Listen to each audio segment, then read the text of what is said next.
On February 3, 2019, at approximately 4:15 a.m., Detective Thomas Reeves received a call about a noise disturbance at 2847 Riverside Industrial Park in Dayton, Ohio. A security guard reported hearing what sounded like someone pounding on metal pipes beneath the ground. It was the kind of call that usually amounted to nothing. Faulty plumbing, teenagers playing pranks, the building settling. This call was different. When Reeves arrived at the scene 20 minutes later, the pounding had stopped. The security guard, a 32-year veteran named Dale Hutchins, led him to the back loading dock of an abandoned textile warehouse. The building had been empty for 6 years. The concrete was cracked. Weeds grew through the foundation. But Hutchins was certain about what he'd heard. The sound had been coming from below. Reeves walked the perimeter. Nothing seemed unusual at first. Then he noticed it, a slight depression in the asphalt near the foundation, as if the ground had settled unevenly. He knelt down, pressed his hand against the surface. The concrete felt hollow. Within an hour, a tactical unit arrived with ground-penetrating radar. The scan revealed what Reeves had suspected. There was a void beneath the parking lot, a tunnel. It ran from the warehouse basement to a neighboring storage facility approximately 200 feet away. The entrance was hidden behind a false wall in the warehouse's old boiler room. At 6:47 a.m., officers breached the wall. The tunnel was 7 feet high and 4 feet wide. The walls were reinforced with wooden beams and corrugated metal sheeting. Electrical wiring ran along the ceiling, powering a string of industrial work lights. The floor was packed earth, worn smooth from years of foot traffic. The air smelled of damp soil and something else. Something chemical. Detective Reeves descended first. His flashlight beam cut through the darkness. 30 feet in, he found the first piece of evidence. A woman's sneaker, size 7, caked in mud. 50 feet further, he found clothing, a backpack, a cell phone with a shattered screen. At the far end of the tunnel, where it connected to the storage facility, he found something that made him immediately call for backup. A makeshift cell, 6 feet by 8 feet.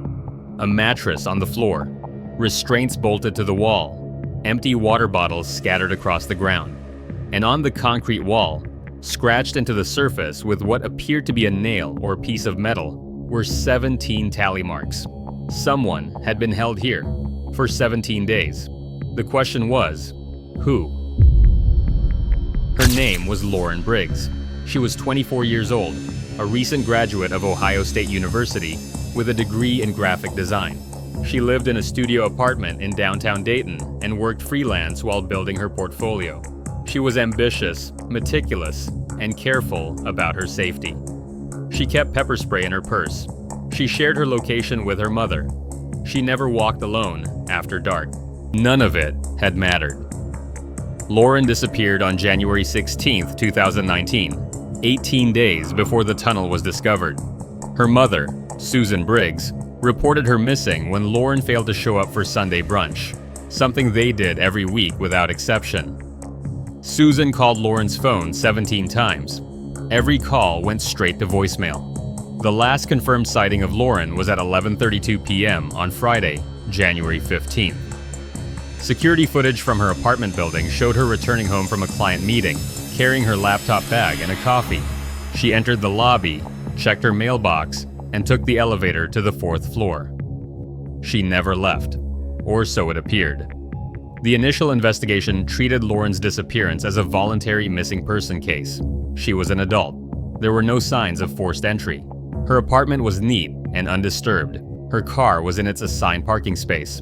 Some investigators theorized she might have left with someone she knew. Others suggested she'd simply needed space from the pressure of freelance work and family expectations. Susan Briggs knew better. Her daughter didn't run away. Something terrible had happened. For 18 days, Susan printed flyers. She organized search parties.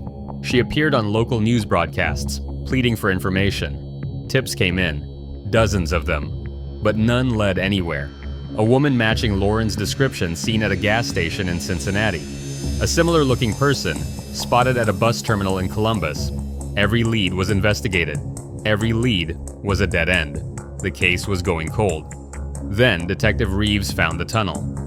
The forensic team spent 4 days processing the tunnel. Every inch was photographed, measured, and analyzed. The items found inside told a story investigators were only beginning to understand. The sneaker belonged to Lauren Briggs. Her mother confirmed it through photos. The backpack contained Lauren's wallet, her driver's license, and a sketchbook filled with design concepts she'd been working on. The shattered phone was hers as well. The screen was destroyed, but the SIM card was intact. Digital forensics extracted the data. The last text message sent from Lauren's phone was at 11:54 p.m. on January 15th, 22 minutes after she'd entered her apartment building. The message was to her mother, "Going to bed early. See you Sunday. Love you." But cell phone tower data revealed something crucial. When that text was sent, Lauren's phone wasn't in her apartment. It was 3 blocks away, near Riverside Industrial Park, near the warehouse. The timeline was wrong. The evidence was wrong. Everything investigators thought they knew about Lauren's disappearance was wrong. Detectives returned to Lauren's apartment building with new questions. They reviewed security footage more carefully this time, expanding the search beyond the main lobby. At 11:47 p.m. on January 15th, the basement parking garage camera captured something they'd missed before. Lauren Briggs exiting through the garage's rear door. She wasn't alone. A man walked beside her. He wore a dark jacket and baseball cap pulled low over his face. His hand rested on her lower back, a gesture that could have been polite or possessive. Lauren appeared calm. She wasn't struggling. She wasn't looking around for help. To anyone watching, they looked like a couple leaving together. But Lauren's mother would later tell investigators that her daughter wasn't dating anyone. She'd ended a relationship 6 months earlier and had been focused entirely on her career. She had no reason to leave with a stranger in the middle of the night. This wasn't a voluntary departure. This was an abduction disguised as companionship. The digital forensics team made their breakthrough on February 7th. Lauren's laptop, found in her apartment, contained her email history. Buried among client correspondence and promotional messages was an exchange that investigators had initially overlooked. On January 12th, 4 days before her disappearance, Lauren received an email from a company called Meridian Creative Solutions. They were looking for a freelance designer for a 6-month contract. The pay was exceptional. The email was professional, detailed, and legitimate looking. It included a company website, a portfolio of past projects, and contact information for the hiring manager. His name was Vincent Cardoza. Lauren had responded enthusiastically. They'd exchanged several emails discussing the scope of work, design aesthetics, and contract terms. On January 15th, Vincent suggested they meet in person to finalize the agreement. He proposed meeting at his office, a renovated warehouse space in the Riverside Industrial District. He said it was a new location and GPS might have trouble finding it, so he offered to meet her at her apartment building and walk her over. Lauren agreed. At 11:45 p.m. on January 15th, Vincent Cardoza arrived at Lauren's building. She met him in the garage. They walked 3 blocks to the warehouse together, and then Lauren Briggs vanished from the world for 17 days. Investigators immediately searched for Meridian Creative Solutions. The company didn't exist. The website had been created 3 weeks before the first email to Lauren and taken down 2 days after her disappearance. The business registration was fake. The portfolio projects were stolen from other designers' websites. Vincent Cardoza wasn't a creative director. He was a predator who'd spent weeks building an elaborate trap. But the forensic team's analysis revealed something even more disturbing. The email server log showed that the account used to contact Lauren had sent identical messages to 14 other women over the past 2 years. All were young. All were freelance designers, writers, or photographers. All lived in Ohio. Not all of them had responded to the emails, but some had. Detective Reeves pulled missing person reports going back 3 years. He cross-referenced them with the email recipients. 3 names appeared on both lists. 3 women who'd received emails from fake companies. 3 women who'd gone missing and were never found. Samantha Porter, age 23, disappeared March 2017 after meeting a potential client in Cincinnati. Brittany Wu, age 26, disappeared November 2017 after an evening business meeting in Toledo. Grace Montgomery, age 25. Disappeared August 2018 after accepting a freelance contract from a startup company. The tunnel hadn't been used for years. It had been used to hold multiple victims over multiple years.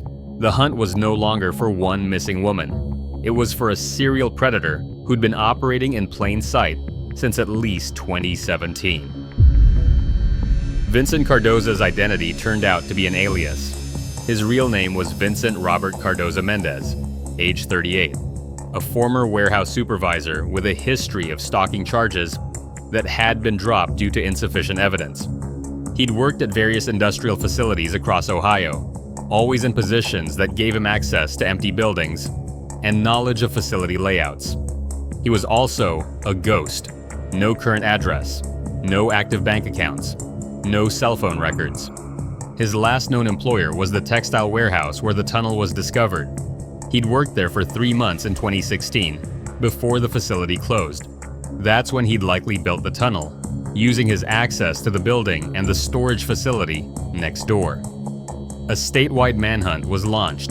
Cardoza's photo was distributed to every law enforcement agency in Ohio. News coverage was constant. Tips flooded in from across the state. He was spotted in Cleveland, in Akron, in Columbus. Every sighting was investigated. Every sighting was wrong. Meanwhile, the evidence from the tunnel was telling a darker story. Forensic analysis of the restraints showed traces of DNA from multiple individuals. Hair samples recovered from the mattress belonged to at least 4 different women. The scratch tally marks on the wall weren't the only message left behind. Investigators found names carved into the wooden support beams. Samantha, Brittany, Grace. Lauren Briggs had not been alone in that cell.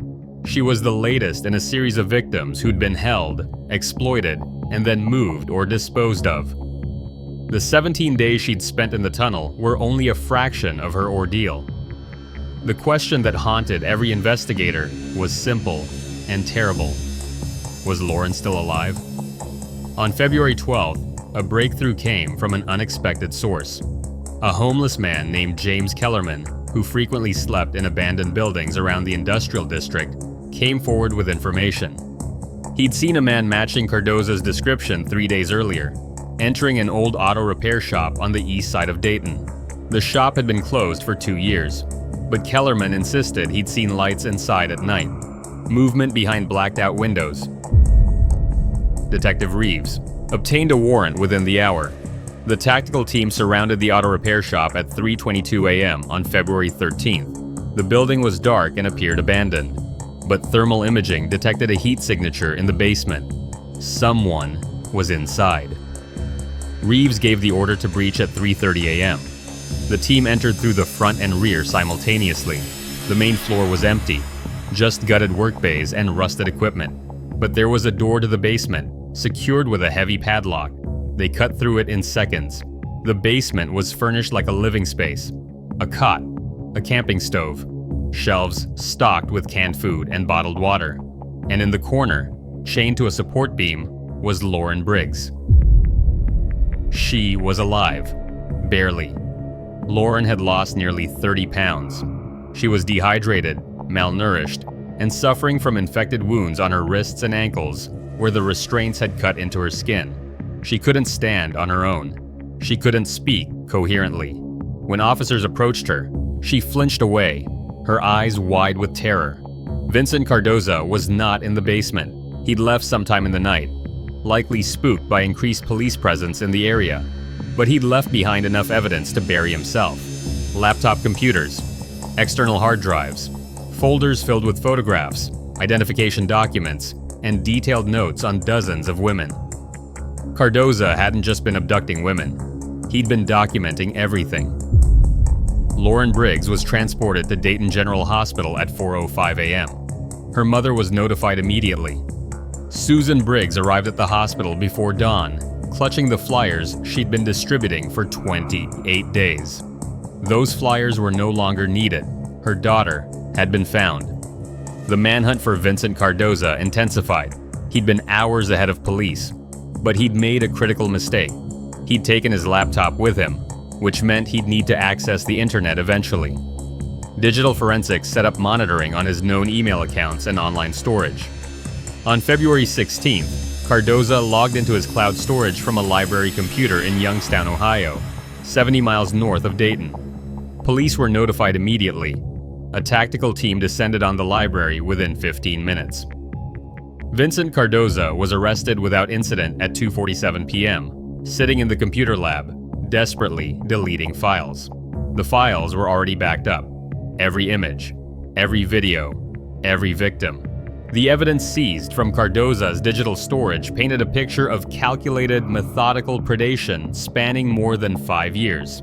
He'd targeted freelance professionals specifically because they worked alone, set their own schedules, and frequently met clients in unconventional locations. He'd created dozens of fake companies, each with convincing websites and business personas. He'd sent hundreds of emails, waiting for the perfect victims, women who were ambitious, trusting, and isolated. Lauren Briggs was his 6th confirmed victim. The tunnel had been his original holding location. He'd built it in 2016 when he worked at the warehouse, spending months excavating, reinforcing, and outfitting it with electricity stolen from the building's power supply. He'd held 3 women there between 2017 and 2018. When the warehouse property was sold and scheduled for demolition in late 2018, he'd moved his operation to the auto repair shop basement. But he'd continued to use the tunnel as a storage location, as a place to dispose of evidence, as a psychological weapon. He'd told Lauren repeatedly that she was underground, that no one would ever find her, that she'd been forgotten. The 17 tally marks on the tunnel wall represented the days Lauren spent in the cell before Cardoza moved her to the shop. She'd scratched them with a small nail she'd found embedded in the wooden beam. Those marks, along with the names of previous victims carved into the wood, were the only physical evidence that anyone had been there at all. Forensic investigators were able to trace what had happened to Cardoza's other victims. Samantha Porter's remains were discovered in a wooded area outside Cincinnati in April 2019, identified through dental records. Brittany Wu's remains were found in a shallow grave near Toledo in June 2019. Grace Montgomery's body was recovered from a storage unit Cardoza had rented under a false name in Cleveland. Each woman had been held for weeks. Each had been subjected to prolonged abuse. Each had been murdered when Cardoza tired of them or felt the risk of detection was too high. Lauren Briggs was the first to survive. The only reason she was still alive when police found her was timing. Cardoza had only recently moved her to the auto repair shop. He'd been planning his next steps. The discovery of the tunnel had accelerated everything. He'd panicked, and in his panic, he'd made mistakes. Vincent Robert Cardoza Mendez was charged with 3 counts of first-degree murder, 1 count of kidnapping, 1 count of attempted murder, 4 counts of sexual assault, and 23 additional counts related to stalking, false imprisonment, and identity fraud. The evidence against him was overwhelming. The prosecution's case took 6 weeks to present. Lauren Briggs testified on July 22, 2020. She sat in the witness box for 4 hours, describing 28 days of captivity, torture, and psychological manipulation. She never looked at Cardoza. He stared at her the entire time, expressionless. The defense argued diminished capacity. Cardoza's attorneys presented his history of childhood trauma, documented mental illness, and cognitive impairments. The prosecution acknowledged these factors, but emphasized the meticulous planning, the fake companies, the constructed tunnel, the careful victim selection. This was not impaired judgment. This was deliberate, calculated predation. The jury deliberated for 11 hours. On August 4th, 2020, they returned a verdict, guilty on all counts. At sentencing 3 weeks later, the judge imposed 4 consecutive life sentences without possibility of parole, plus an additional 140 years for the remaining charges. Cardoza would never leave prison. He would die there. Before the sentence was formally entered, the judge made a brief statement. The court recognized the extraordinary courage of Lauren Briggs, who had survived and testified despite unimaginable trauma. The court acknowledged the families of Samantha Porter, Brittany Wu, and Grace Montgomery, who would never see their daughters again. and the court noted that the investigation had identified 11 additional women who had been targeted by Cardoza but had declined his fake job offers or had been suspicious of his approaches. 11 women who would never know how close they'd come to becoming victims. The tunnel was demolished in September 2020. The warehouse was torn down entirely. The site was cleared and converted into a community park. Lauren Briggs spent 3 months in intensive physical and psychological rehabilitation. She'd suffered permanent nerve damage in her wrists and ankles. She experienced severe PTSD, night terrors, and agoraphobia. She couldn't be alone. She couldn't sleep in the dark. She couldn't work, but she was alive. Susan Briggs moved in with her daughter for the first year after the rescue. She attended every therapy session, every medical appointment, every court hearing. She became Lauren's advocate, her protector, and her connection to the world Lauren had been stolen from. In 2021, Lauren began speaking publicly about her experience. She partnered with organizations that work to prevent predatory targeting of freelance workers and isolated professionals. She helped develop safety protocols and awareness campaigns. She turned her trauma into a warning for others. The Lauren Briggs Foundation was established in 2022, funded by donations from across the country. The foundation provides support services for survivors of abduction and human trafficking. It also funds research into predatory patterns and digital safety education. Lauren serves as its director, working from home, surrounded by people she trusts. She doesn't design anymore. That part of her life ended in the tunnel, but she's found new purpose in helping others avoid the trap she'd walked into so unknowingly. The families of Samantha Porter, Brittany Wu, and Grace Montgomery filed wrongful death lawsuits against the property owners who'd failed to secure the abandoned buildings Cardoza had exploited. The cases were settled out of court. The money went to scholarship funds in the victims' names. In 2023, Ohio passed the Freelancer Safety Act, requiring businesses that hire remote or freelance workers to maintain verifiable physical addresses and to submit to enhanced background checks. The law was inspired directly by Cardoza's use of fake companies to lure victims. It's not perfect. It won't stop every predator, but it's a start. Detective Thomas Reeves retired in 2024 after 31 years with the Dayton Police Department. He still keeps a photo on his desk, a picture from the day Lauren Briggs walked out of the hospital, her mother's arm around her shoulders, both of them crying. He'd been there that day. He'd seen them reunited, in a career filled with cases that ended badly, that one had ended differently. Not well, not happy, but alive. The tunnel existed for 4 years before it was discovered. In that time, at least 6 women were held there. 3 died. 1 survived. 2 others remain unidentified. DNA and hair samples that don't match any missing person reports, any unsolved cases, any name in any database. Those women are still out there somewhere, or their families are, waiting for answers that may never come. The industrial park where the warehouse once stood is quiet now. The park has benches and walking paths, and a small memorial garden with 3 plaques bearing the names of Samantha Porter, Brittany Wu, and Grace Montgomery. Visitors leave flowers. Sometimes they leave notes.